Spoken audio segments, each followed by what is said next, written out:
Students, good morning to all of you. बेटा आज हमारा जो टॉपिक स्टार्ट करने जा रहे हैं, डेप्रिसिएशन का चल भी रहा है टॉपिक, और अभी इसका बिल्कुल एक जो इम्पोर्टेंट एंड लास्ट टॉपिक आता है बेटा, वो आता है प्रोविज़न फॉर डेप्रिसिएशन। प्रोविज़न देखो, दो टॉपिक आते हैं इसमें बेटा हमारे पास, कि दो टॉपिक कौन कौन से आते हैं, दो टॉपिक कौन कौन से आते हैं। Provision for depreciation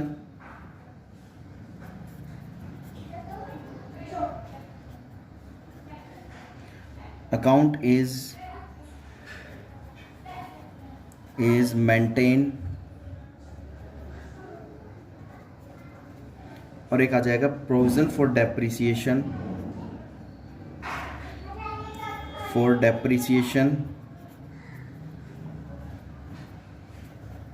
account is not maintain.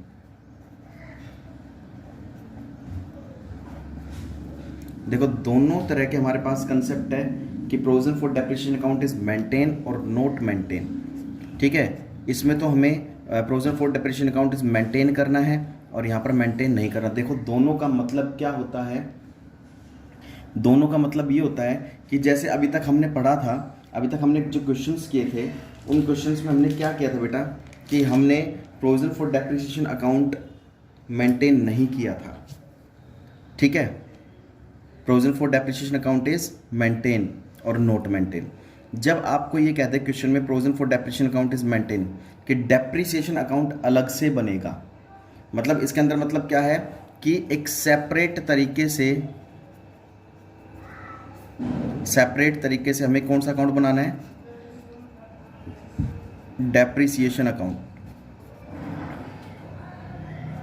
ठीक है, और जो अब तक हमने पढ़ा था वो बेटा ये वाला पढ़ा था, जितने भी अब तक हमने जितने भी क्वेश्चन किए हैं वो provision for depreciation account is not maintain, हमने कोई डेप्रिसिएशन अकाउंट अलग से मेंटेन नहीं किया था, वो वाला टॉपिक पढ़ा था हमने।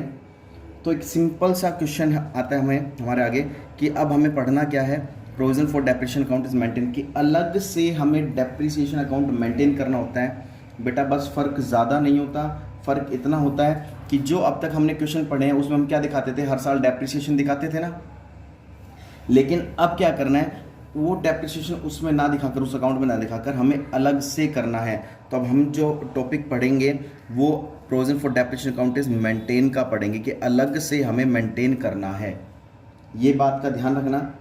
तो एक क्वेश्चन आता है आपके सामने, क्वेश्चन आपके स्क्रीन पर भी है बेटा, देख लीजिए एक बार। तो हम इलस्ट्रेशन नंबर 16 लेकर चल रहे हैं, इलस्ट्रेशन नंबर 16 लेकर चल रहे हैं। तो क्वेश्चन आपकी स्क्रीन पर है, मैं एक बार फॉर्मेट बना लेता हूँ। तो बेटा हमारा ये फॉर्मेट हम बनकर बिल्कुल तैयार हो चुका है, date particular amount, date particular amount. और क्वेश्चन देखते हैं क्वेश्चन में क्या पूछा जा रहा है। वो कह रहा है x limited purchase on 1 April 2015 a second hand plant. तो यहाँ पर सेकेंड हैंड प्लांट खरीदा, तो हमने कौन सा अकाउंट बना लिया बेटा, यहाँ पर प्लांट अकाउंट। ठीक है, for rupees 4 lakh and immediately spend rupees 80,000। हमने 4 लाख का कोई प्लांट खरीदा था, उस पर 80,000 रुपये हमने तुरंत खर्चे कर दिए। एंड फॉर इट्स ओवरहोलिंग एंड 20,000 रुपये इंस्टॉलिंग, और 20,000 रुपये हमने इंस्टॉल पर खर्चा कर दिया। तो टोटल हमें वो कितने के पड़ गए भाई, 4 लाख की। तो 4 लाख का तो प्लांट था, प्लस हमने 80,000 और 20,000, 1 लाख रुपये खर्चा कर दिया। तो what is the original cost of assets, what is the original cost of plant, rupees 5 lakh. मतलब टोटल हमें वो कितने का पड़ गया, प्लांट 5 लाख रुपये का पड़ गया।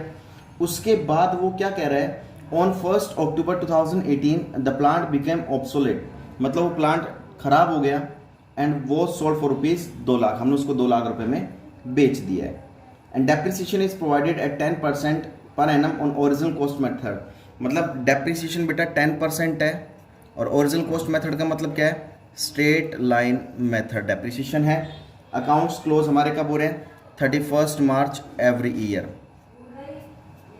ठीक है, 31 मार्च एवरी ईयर। तो provision for depreciation account is not maintain, तो हम अब तक जितने क्वेश्चन करें वो नॉट मेंटेन के पढ़े हैं, अब मेंटेन के करेंगे हम। तो सबसे पहला हमने जो मशीनें खरीदी वो कब खरीदी बेटा, 1 अप्रैल 2015 को खरीदी हमने। ठीक है, क्या लिख देंगे यहाँ पर, to bank account, to bank account कितने से बेटा, 5 लाख से, क्योंकि हमें हमारे ओरिजिनल कॉस्ट क्या हुई है उसकी 5 लाख आई है। ठीक है, उसके बाद अकाउंट क्लोज कब होंगे इसके? 31 मार्च 2016। 15 में स्टार्ट हो तो 16 को खत्म होंगे। क्या लिख देंगे? Bye depreciation account. अब डेप्रिसिएशन देखिए कितने साल का लगेगा? पूरे साल का लगेगा। 5 लाख का 10% 50,000 हो गया। यहाँ पे लिख देंगे by balance carry down. By balance carry down कितने का? 4,50,000 रुपये का। ये 5 लाख हो गया, टोटल कर दीजिए 5 लाख एंड 5 लाख। तो इस तरीके से हमने क्वेश्चन पढ़ा था। अब आगे देखिए, 16 को यहाँ ले आएंगे। यहाँ पे 1 अप्रैल 2015 था, यहाँ पर कितना लिख देंगे? 1 अप्रैल 2016। ये बैलेंस कैरी डाउन था, यहाँ पर क्या आ जाएगा? Balance brought down. यहाँ कर बैलेंस ब्रोड डाउन हो जाएगा कितने का? 4,50,000 रुपये का। अब यहाँ पर 31 मार्च 2016 से अकाउंट क्लोज हुए थे, यहाँ पर कितने हो जाएंगे बेटा? 31 मार्च 2017 का फिर वही कर देंगे बाय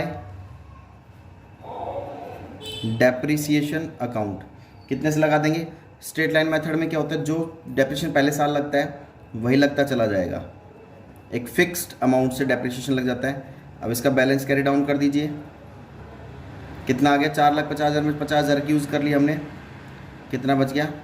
4 लाख की मशीनरी बच गई। इसका भी बेटा टोटल कर दीजिए।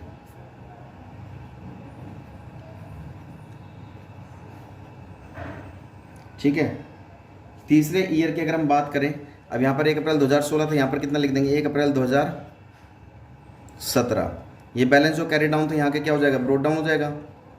टू बैलेंस ब्रोड डाउन कितने से? 4 लाख है, यहाँ लिख देंगे 4 लाख। ठीक है, अब 31 मार्च 2017 था, यहाँ पर कितना लिख देंगे? 31 मार्च 2018 बाय डेप्रिसिएशन अकाउंट। कितने से बेटा? वही अगेन 50,000 से by balance carry down. 4 lakh में से 50,000 गए, 3,50,000। टोटल कर दीजिए इसका, कितना आ जाएगा बेटा? ये सॉरी यहाँ 4,50 था, ये यहाँ आ जाएगा 4 लाख। ठीक है, यहाँ तक आपको अच्छे से क्लियर ही है। अब आगे क्या हो जाएगा? यहाँ पर 1 अप्रैल 2017 था, यहाँ पर कितना लिख देंगे? 1 अप्रैल 2018। ये कैरी डाउन था, इसको यहाँ के क्या कर देंगे? To balance brought down. कितना बेटा? 3,50,000 से। ये बात समझ में आ गई होगी आपको। अब करना क्या है? यहाँ पर हमने बेची क्या उसको बेटा? 18 में बेची है, और कब बेची है? 1 अक्टूबर 18 को हमने बेच दी। जब खरीदते हैं तो बेटा टू बैंक अकाउंट, और बेचते हैं तो बाय बैंक अकाउंट। कितने में बेची है बेटा हमने उसको? 2 लाख में बेची है। ठीक है, 2 लाख में बेच दी। डेप्रिसिएशन कितना चार्ज हुआ होगा? Bye depreciation account. अब देखिए 1 अप्रैल से अक्टूबर, अप्रैल मई जून जुलाई अगस्त सितंबर, 6 महीने यूज़ हुई है, क्योंकि 1 अक्टूबर को तो हमने बेच ही दी। तो हमने इस टाइम पीरियड के बीच कितना यूज़ कर लिया उसको? 6 महीना यूज़ किया। पूरे साल का डेप्रिसिएशन कितना है बेटा? 50,000 है। तो 6 महीने का कितना हो जाएगा? 25,000। ठीक है, अब निकाल लेंगे यहाँ पर हम प्रॉफिट और लॉस। प्रॉफिट लॉस कैसे निकालेंगे? देखिए, प्रॉफिट लॉस कैसे कैलकुलेट हो जाएगा बेटा? यहाँ पर ये देखेंगे, स्टार्टिंग में मशीनरी थी कितने की बेटा? हमारे पास 5 लाख रुपए की मशीनरी थी, जिसमें पहले साल कितना यूज़ कर लिया हमने? 50,000 रुपये का यूज़ कर लिया। माइनस कर दो, बची कितने की? 450 की। फिर दूसरे साल कितने का यूज़ कर लिया? 50,000 का। फिर कितने की बची? 4 लाख की। फिर तीसरे साल कितने का यूज़ कर लिया? अगेन 50,000 का। फिर कितने की बची? 3,50,000 रुपये की। फिर चौथे साल कितने का यूज़ कर लिया? 25,000 रुपये का। तो कितने की बची अब? 3,25,000 रुपये की। हमारे पास जो रिमेनिंग बच रही है वो 3,25 की बच रही है, लेकिन हमने उसको सेल कितने में कर दिया? 2 लाख में। देखो 3,25 की चीज़ हमने 2 लाख में सेल कर दी, तो 1,25,000 का हमारा क्या आ जाएगा बेटा? लॉस। ये लॉस आ जाएगा। तो लॉस को किधर दिखा देंगे बेटा?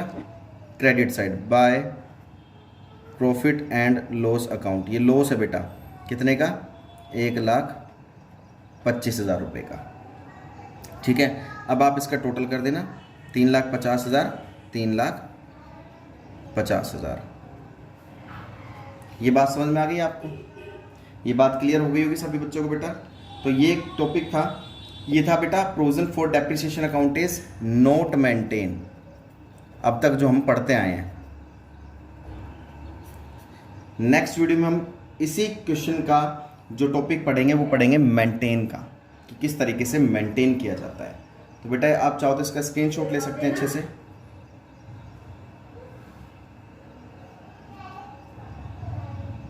ठीक है, तब तक के लिए बेटा इसको पढ़िए, अच्छे से समझिए। जय हिंद, जय भारत।